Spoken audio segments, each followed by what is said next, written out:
रामराज जी, आज आप सुलाना हलके में हो और यहाँ पे भाजपा भारतीय जनता पार्टी के काफी प्रोग्राम हो रहे हैं। आप किस तरीके से देखते हैं? कुछ लोगों की नाराजगी भी है और कुछ जगह पे जो है भारी जन समर्थन भी मिला। आप किस तरीके से देखते हैं? देखो, जैसा कि आपको मालूम है, विश्व के सबसे ताकतवर एवं वो क्या नाम है, लोकप्रिय प्रधानमंत्री आदरणीय नरेंद्र मोदी जी की अगुवाई में हमारा देश बहुत आगे बढ़ रहा है।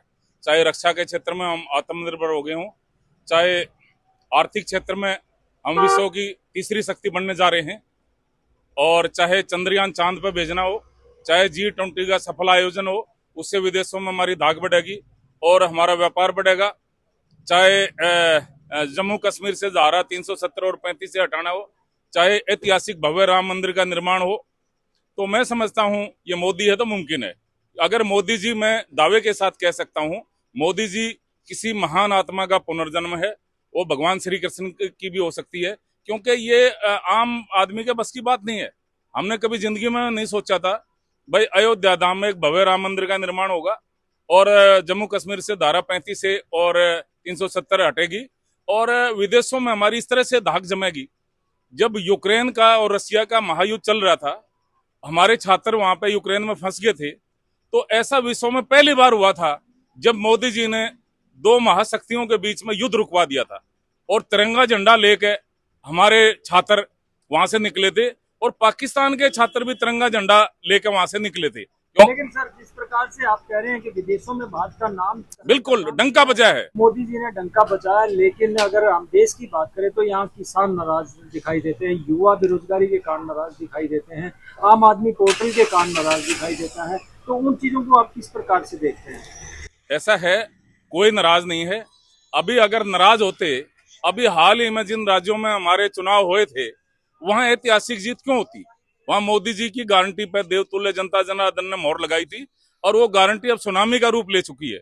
और अब की बार 400 पार, एक बार फिर मोदी सरकार, देवतुल्य जनता जनार्दन ये नारे लगा रही है।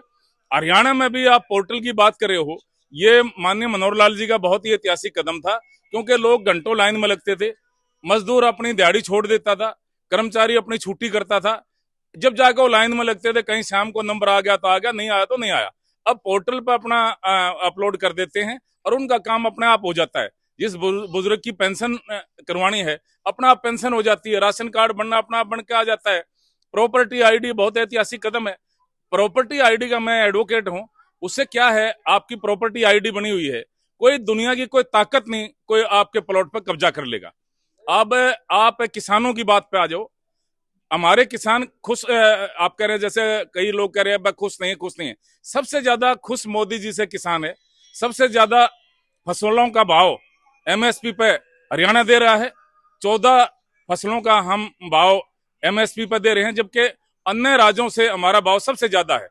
और जमीनों का भाव भी, जब हम अगर जमीनों का भाव भी बढ़ा है, और जो मुआवजा है, जब कांग्रेस शासन में 1 रुपए 2 रुपए का मुआवजा आता था, आर्थिक मदद करती थी कांग्रेस प्राकृतिक आपदा में, अब वो मुआवजा कम से कम 15,000 कर दिया गया है।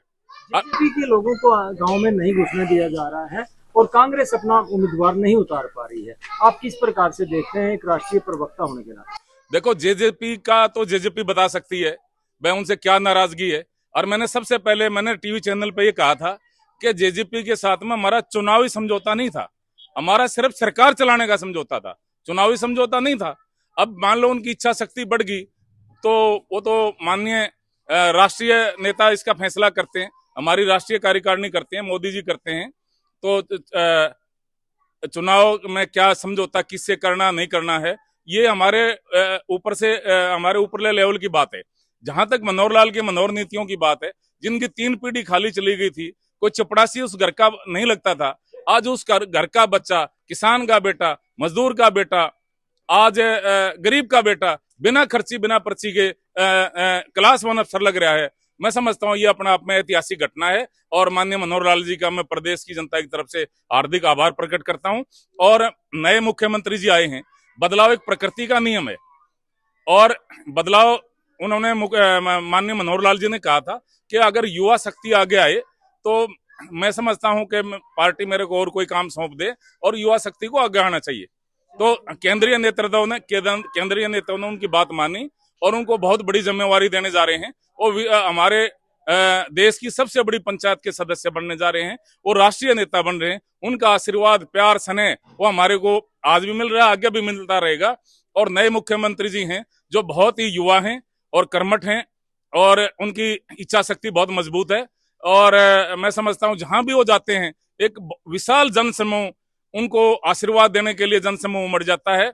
और ऐसा पहली बार हुआ है होली महापर्व पे हमारे हरियाणा के नागरिक, हमारे बुजुर्ग, हमारा युवा उनको आशीर्वाद देने के लिए, बधाई देने के लिए उनके रेजिडेंस पे गए थे। तो माननीय मुख्यमंत्री जी ने कहा भाई सारे गेट खोल दो, और फिर देवतुल्य जनता जनार्दन को कहा भाई मैं थारा तम मारे बीच में और कोई नहीं है, ये तेरा तुझको अर्पण क्या लगे मेरा, ये सब कुछ आपका है, कुर्सी आपकी है, ये मुख्यमंत्री रेजिडेंस आपका है, सब कुछ आपका। आप जहां भी जाइए, दिन में आइए, रात में आइए, कहीं भी मेरे से मिलिए, you are welcome any time.